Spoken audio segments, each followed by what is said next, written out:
राधे राधे सभी को। So student, आज हम देखने वाले हैं part 4 SSC GD constable previous year question रहेंगे जीएस के।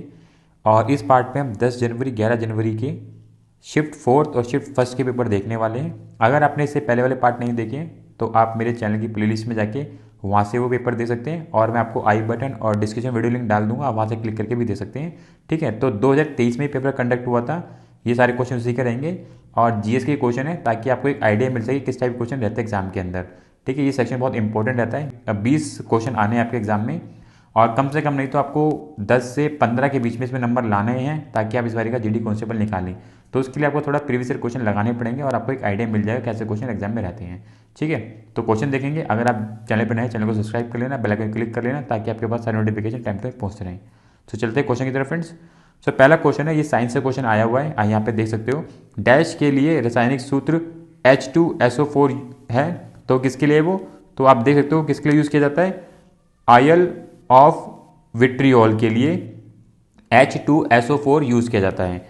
तो साइंस का क्वेश्चन है, टफ लेवल का क्वेश्चन होता है। इसके अंदर जितने भी क्वेश्चन आए हुए हैं जीएस पेपर में, वो सारे के सारे टफ लेवल है, मतलब कि कोई भी इजी क्वेश्चन नहीं है। बहुत ही एक आधा क्वेश्चन दिखेगा तो आपको लगेगा कि ठीक ठाक है। बाकी अगर आपकी जीएस कमजोर है तो आपके लिए डिफिकल्ट होने वाला है जीएस के अंदर 10 से 15 के बीच में स्कोर कर पाना। ठीक है, तो पहला क्वेश्चन देख सकते हो कितना टफ है। सेकंड क्वेश्चन देख लेते हैं। देखो, इकोनॉमी से क्वेश्चन है, ये भी टफ क्वेश्चन है। बजट दस्तावेज कुल व्यय को डैश में वर्गीकृत करते हैं, तो किस में वर्गीकृत करते हैं, योजनागत और गैर योजनागत व्यय में। ठीक है, तो भी बजट दस्तावेज कुल व्यय होते हैं उसको योजनागत और गैर योजनागत व्यय में वर्गीकृत करते हैं। ये भी टफ क्वेश्चन है, देखो बच्चे ने भी अटैम्प्ट नहीं कर पाया है। तो जीडी के अंदर जेन्युइनली जीएस का पेपर टफ बनाते हैं, तो इसके लिए आपको काफ़ी हद तक प्रिपरेशन जो है आपकी काफ़ी अच्छी होनी चाहिए, तब जाके आप इसमें अच्छा स्कोर कर पाएंगे। ठीक है, देखो क्वेश्चन नंबर 3 देख लो, ये भी टफ क्वेश्चन है। पोषण की उस प्रणाली में जिसमें जीव किसी मृत एवं विघटित जैविक पदार्थों से पोषक तत्व प्राप्त करते हैं उसे डैश पोषण प्रणाली कहते हैं, तो उसे मृत जीवी कहते हैं। ठीक है, बच्चे ने यहाँ पे अटैम्प्ट कर लिया है, पर ये भी ठीक ठाक क्वेश्चन है, साइंस से क्वेश्चन आया हुआ है, तो आपको थोड़ा सा लेवल अपना बढ़ा के प्रिपरेशन करनी पड़ेगी अगर इस बारी का आपको 2024 का अगर आपको जीडी कांस्टेबल निकालना है तो। क्वेश्चन नंबर 4 देख लो। मोहिनीअट्टम की जननी डैश पर आधारित एक डॉक्यू फैक्शन है, तो वो है कलामंडलम कल्याणी कुट्टी अम्मा। तो जनरली बहुत टफ है ये, तो इजीली कर पाना मुश्किल है। सो मोहिनीअट्टम की जननी जो है कलाकंडलम कल्याणी कुट्टी अम्मा पर आधारित एक डॉक्यू फिक्शन है। सो देख सकते हो चौथा क्वेश्चन में मतलब कि काफ़ी अच्छे लेवल का पूछा गया है इसके अंदर। क्वेश्चन नंबर 5 है, इजी क्वेश्चन है, ठीक ठाक क्वेश्चन है, अगर आपने पढ़ा होगा तो आराम से कर लोगे। क्वेश्चन क्या है, निम्नलिखित में से किस राज्य में मकर संक्रांति को पेड्डा पंडुगा के रूप में मनाया जाता है, तो आंध्र प्रदेश में जो है मकर संक्रांति को पेड्डा पंडुगा के रूप में मनाया जाता है। ये थोड़ा सा ठीक ठाक क्वेश्चन है। क्वेश्चन नंबर 6 देख लेते हैं। दिए गए उद्योगों में चूना पत्थर डैश का कच्चा माल है, तो सीमेंट उद्योग में हम चूने पत्थर का यूज़ करते हैं, जहाँ पे हम सीमेंट वगैरह बनाते हैं, तो बेसिकली उसके अंदर चूना पत्थर यूज़ करते हैं। तो ठीक ठाक क्वेश्चन है, इजी क्वेश्चन है, ये भी कोई प्रॉब्लम नहीं करने में इसमें भी। क्वेश्चन नंबर 7 देख लो, इसमें आपको विषम का चयन करना है इसमें, और क्या है, रेशेदार फसलें किसका रूप है, वो है रबर का। ठीक ठाक क्वेश्चन है, मतलब हो सकता है कोई प्रॉब्लम नहीं करेगा। तो क्वेश्चन नंबर 7 है, ज्योग्राफी से क्वेश्चन मान सकते हो इसको आप। क्वेश्चन नंबर 8 देख लेते हैं। पॉलिटी से क्वेश्चन आया हुआ है, भारतीय संविधान में राष्ट्रपति चुनाव की विधि को डैश संविधान से लिया गया है, तो आयरिश संविधान से हमने, हमारे देश में जो राष्ट्रपति के चुनाव होते हैं वो आयरिश संविधान से लिए गए हैं। तो ठीक ठाक क्वेश्चन है, अगर आपने पढ़ रखा होगा कौन सी चीज़ हमारे कौन से संविधान से ली गई है, तो आपको पता चलेगा इसके बारे में। तो क्वेश्चन नंबर 8 का राइट आंसर क्या होगा, आयरिश। क्वेश्चन नंबर 9 देख लो, भारत में किस वर्ष में राष्ट्रीय काम के बदले भोजन कार्यक्रम शुरू किया गया था, तो 2004 में ये योजना शुरू की गई थी, जिसमें राष्ट्रीय काम के बदले भोजन कार्यक्रम शुरू किया गया था। तो ये भी टफ क्वेश्चन है जनरली, क्योंकि काफ़ी स्टैटिक भरा क्वेश्चन है, तो कर पाना मुश्किल है, छोड़ना ही पड़ेगा। आप देख सकते हो बच्चे ने भी इसको गलत टिक रखा है। तो अगर आपको क्वेश्चन नहीं आता है तो आप छोड़ दो, या तो 4 ऑप्शन में से 2 एलिमिनेट कर दो कि आपको पता है कि ये नहीं होगा, ये नहीं होगा, इनमें से कोई एक हो सकता है, तो आप उसको अटेम्प्ट कर सकते हो। नहीं तो मेरे हिसाब से अवॉइड कर दो, नेगेटिव मार्किंग ना करो। अगर नेगेटिव करोगे डेफिनेटली फिर आपके लिए वो आपका स्कोर पीछे कर देगा। देख सकते हो क्वेश्चन नंबर 9 का राइट आंसर 204 है। चलते क्वेश्चन नंबर 10 की तरफ। यहाँ पे देख सकते हो, किस देश ने 2019 में एशियाई एथलेटिक्स चैंपियनशिप की मेजबानी की थी? अब देखो करंट अफेयर से क्वेश्चन है, पर कितना पुराना करंट अफेयर्स है। 2023 का पेपर जनवरी का है और 2019 का पूछा गया, तो कतर ने उस टाइम की थी एशियाई एथलेटिक्स चैंपियनशिप की मेजबानी। तो ये भी थोड़ा सा टफेस्ट क्वेश्चन है, मतलब कि एकदम स्टैटिक जीके मान सकते हो, जो कर पाना मुश्किल है। क्वेश्चन नंबर 11 देख लो। भारत के संविधान का निम्नलिखित में से कौन सा अनुच्छेद राज्य कार्यकारिणी से संबंधित है? तो वो है अनुच्छेद 153 और 167। तो पॉलिटी से क्वेश्चन है, एकदम फैक्चुअल है। अगर आपको नहीं पता तो डेफिनेटली छोड़ना पड़ेगा, जैसे बच्चा छोड़ के आया है। तो देख लो कैसे आपको करना है। काफ़ी टफ पेपर बनाया गया, जनरली काफ़ी टफ पेपर बनाया गया है। इस सेट में तो, दोनों सेट में तो काफ़ी टफ क्वेश्चन देखने को मिले, जीएस के तो खासकर।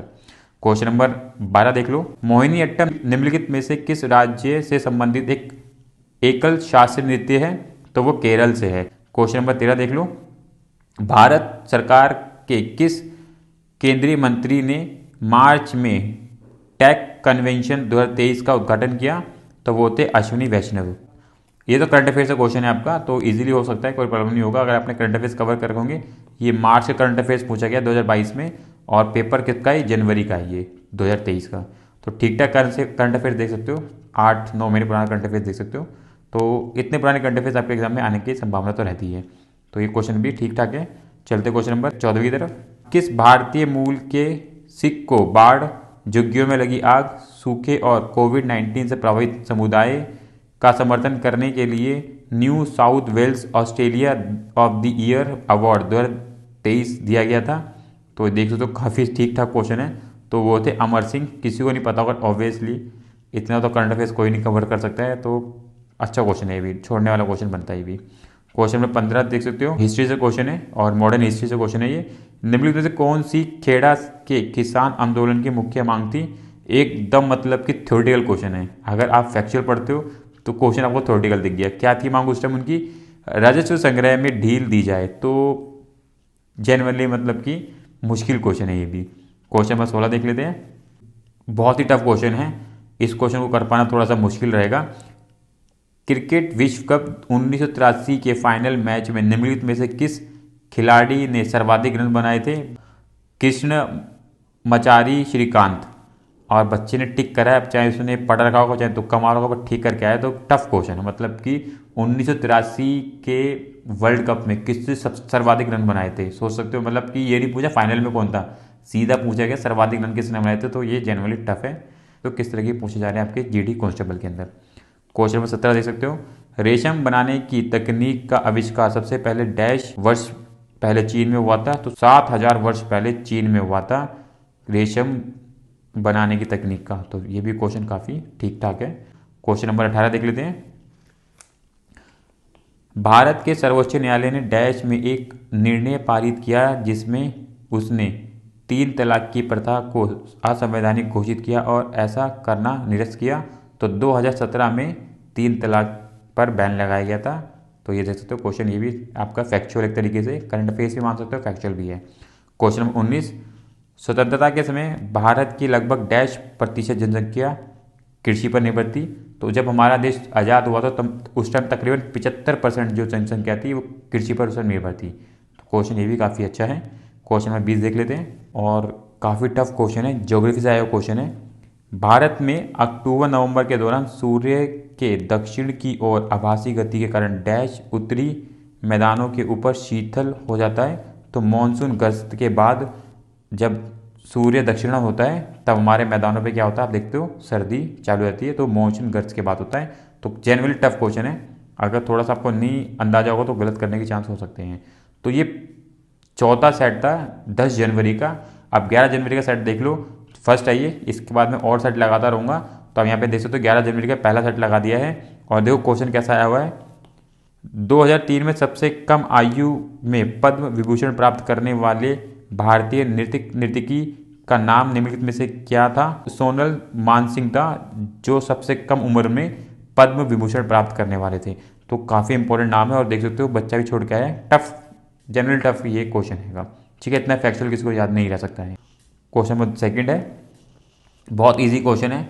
फीफा विश्व कप 2022 की मेजबानी किसने की? तो आपको पता है कतर ने की थी। तो सीधा क्वेश्चन है, कोई प्रॉब्लम नहीं होने में। अब वहीं क्वेश्चन नंबर 3 देख सकते हो। कैल्शियम कार्बोनेट का रासायनिक सूत्र क्या है? तो CaCO3 कैल्शियम कार्बोनेट का रासायनिक सूत्र है। ठीक ठाक क्वेश्चन है, साइंस से क्वेश्चन आया हुआ है, तो इसका कर सकते हो। अगर आपने साइंस थोड़ी पढ़ रखी होगी ठीक ठाक तो कर सकते हो इस क्वेश्चन को। क्वेश्चन नंबर 4 देख लो। डैश एक संकरी पट्टी में स्थित सौरमंडल में अत्यधिक ऊंचाई 12,000 मीटर से अधिक वाली पश्चिमी हवाएं होती हैं। इसकी गति गर्मी में 110 किलोमीटर प्रति घंटा, सर्दी में 184 किलोमीटर प्रति घंटा होती है। तो वो कौन सी हवाएं होती हैं? वो है जेट धाराएं। तो आपको पता है ये भी ज्योग्राफी से क्वेश्चन है, तो थोड़ा क्वेश्चन लेंथी है, पर आपने अगर सारी धाराएं थोड़ी हवा के बने पड़ा होगा तो आप अंदाजा लगा के कर सकते हैं इसका क्वेश्चन। ठीक है, क्वेश्चन नंबर 5 है और काफ़ी टफ क्वेश्चन है। निम्नलिखित में से किस शास्त्रीय नृत्य रूप की शुरुआत 16वीं शताब्दी में वैष्णव संत महापुरुष शंकर देव द्वारा की गई थी? तो वो है शास्त्रीय नृत्य, और ये नृत्य जो असम का है, इंपॉर्टेंट नृत्य है, असम का नृत्य है ये। और वहीं आप देख सकते हो कुचिपुड़ी जो है ये आंध्र प्रदेश का है। तो थोड़े से टफ क्वेश्चन आए हुए हैं जेन्युइनली, आप दोनों सेक्शन में देख सकते हो, काफ़ी टफ क्वेश्चन है। तो जीएस का पेपर आपके लिए टफ रहने वाला है, ये मान के चलें। यहाँ से आपका स्कोर 10 से 15 कर पाना बहुत मुश्किल होने वाला है। ठीक है, इस बच्चे ने जितने क्वेश्चन किए उसमें गलत इसके बहुत ज़्यादा, नेगेटिव मार्किंग आपको देखने को मिल सकती है। हार्डली इसके 6 या 7 नंबर बनने वाले हैं।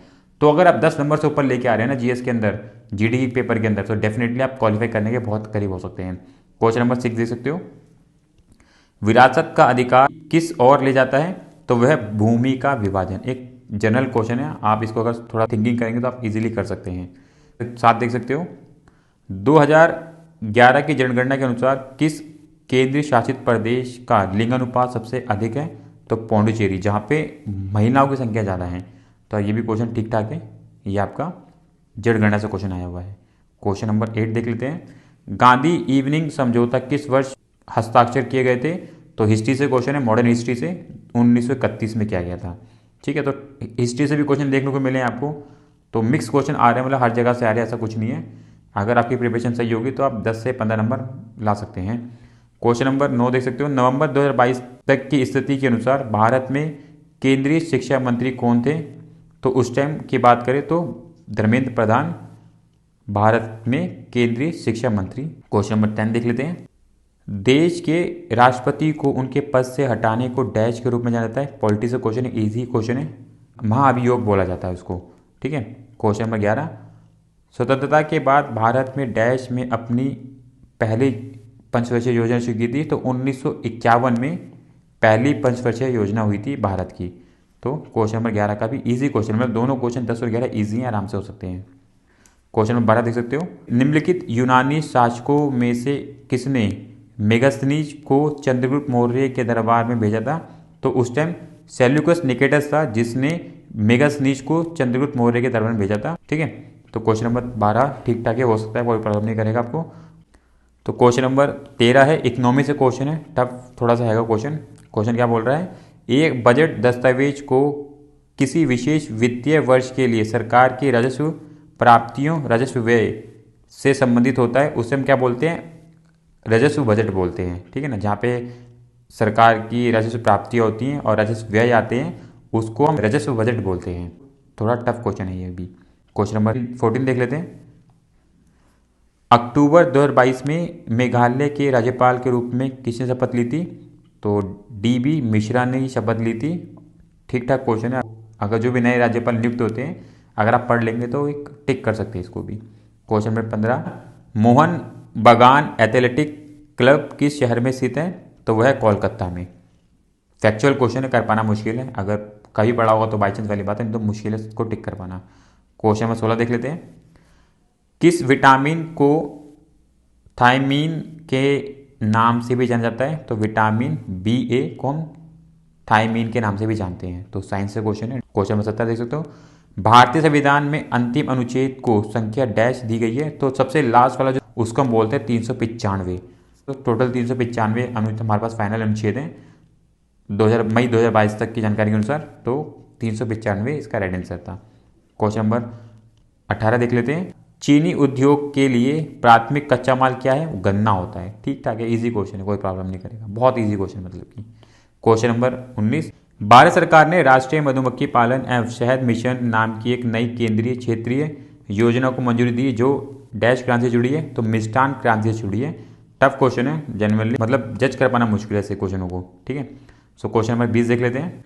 डैश को भारत में गुजराती नव वर्ष के रूप में मनाया जाता है, तो बिस्तु वर्ष को गुजराती नव वर्ष के रूप में मनाया जाता है। तो ये भी टफ क्वेश्चन है। जीडी के अंदर जो जीएस का सेक्शन है ना, वो जनरली टफ है। तो उसके अंदर आपको 20 अगर क्वेश्चन आ रहे हैं, तो इसमें से अगर आपको 15 के आसपास अटैम्प्ट करने, वो भी ठीक, तो आपकी जीएस मतलब एक बहुत अच्छे लेवल पे होनी चाहिए। अदरवाइज जिस हिसाब से जो बच्चे करके आ रहे हैं ना, जितने भी मैं सेट देख रहा हूँ, वहाँ पे नॉर्मली वही दिख रहा है कि 7-8, मतलब कि 7-8 बहुत हो गया। बहुत कम बच्चे दिख रहे हैं जो 10 भी पार कर पा रहे हैं। तो जनरली 10 क्वेश्चन ठीक करना है, मतलब कि 12-15 इस तरह के क्वेश्चन ठीक करके आना इस टाइम तो जीडी के अंदर थोड़ा टफ है। बहुत ज़्यादा स्टैटिकल पार्ट होता है, तो आपको देखना है आपको कैसे प्रिपेयर करके चलना है। सो अगर आप जीएस के अंदर अच्छा स्कोर कर लेते हो, डेफिनेटली जीडी कांस्टेबल निकालने से आपको कोई नहीं हो सकता है। तो कोशिश करके चलना है कि किस तरीके से आप जीएस का पेपर कवर कर सकते हो और मैक्सिमम नंबर गेन करके इसको क्वालिफाई कर सकते हो, ठीक है। सो इसके बाद हम अगले पेपर को लेके आएंगे। नेक्स्ट जो पार्ट रहेंगे उसमें हम 11 तारीख के अब शिफ्ट सेकेंड थर्ड फोर्थ को देख लेंगे, ताकि आपको आइडिया मिलता रहेगा कैसे कैसे क्वेश्चन रहे एग्जाम के अंदर, और आपकी प्रिपरेशन बेहतर होती रहे, ताकि जो इस बारी का जो जीडी कांस्टेबल 2024 में होना है वो आप निकाल के इस बार जीडी कांस्टेबल निकाल के निकले आगे, ठीक है। तो मिलेंगे नेक्स्ट वीडियो में। आज के लिए इतना है। राधे राधे। मिलेंगे नेक्स्ट वीडियो में। Thank you for watching video. Thank you. Bye bye.